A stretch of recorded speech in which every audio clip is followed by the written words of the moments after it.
মাঝে মধ্যেই এদিক ওদিক যে কোনো বই পড়ুয়ার ফিডে আমি দেখতে পাই যে তারা কমিক্সের নানান বই নিয়ে পোস্ট করে। সেগুলো তাদের কতটা ভালোবাসার একটা জিনিস সেটা আমি বুঝতেই পারি তাদের পোস্ট দেখে, তাদের ছবি দেখে, কিংবা তাদের সেই ব্যাপারগুলো নিয়ে কথা বলতে দেখে। কমিক্স নিয়ে এই ক্রেজটা আমার আয়ত্তের বাইরে। আমি ঠিক জানতাম না যে এই ক্রেজটা এত, মানে এত পড়ুয়াদের এতটা ক্রেজ কেন এই কমিক্স এর পেছনে। জীবনের প্রথম কমিক্স গল্প পড়লাম, তাও আবার সত্যজিৎ রায়ের লেখা। শুরুটাই একজন উন্নত মানের লেখককে দিয়ে হলো। গল্পের নাম নীল আতঙ্ক, লিখেছেন সত্যজিৎ রায়, চিত্রনাট্য এবং ছবি এঁকেছেন অভিজিৎ বন্দ্যোপাধ্যায়। গল্পটা খুব বেশি বড় নয়, ছোট্ট একটা গল্প। এটা আনন্দমেলা পূজাবার্ষিকী থেকে আমি পড়লাম। এবার গল্পটা নিয়ে একটু বলি। অনিরুদ্ধ বসু বন্ধুর চিঠির উত্তরে বন্ধুর সাথে দেখা করার জন্য কলকাতা থেকে নিজে গাড়ি নিয়ে বেরিয়ে পড়ে দুমকা যাওয়ার উদ্দেশ্যে।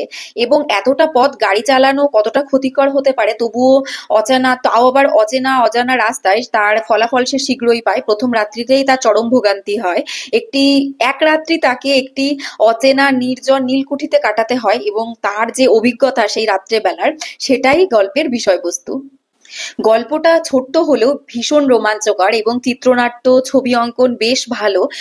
বলতে পারি যে প্রথমবার কমিক্স পড়ে খুব একটা খারাপ লাগলো না, বেশ ভালোই লাগলো। আরো কিছু কমিক্স পড়ার ইচ্ছে রাখি। তো তোমরা আমাকে ভালো কোনো কমিক্সের যেগুলো তোমরা পড়েছো তার ঠিকানা দিয়ে যেও। টাটা।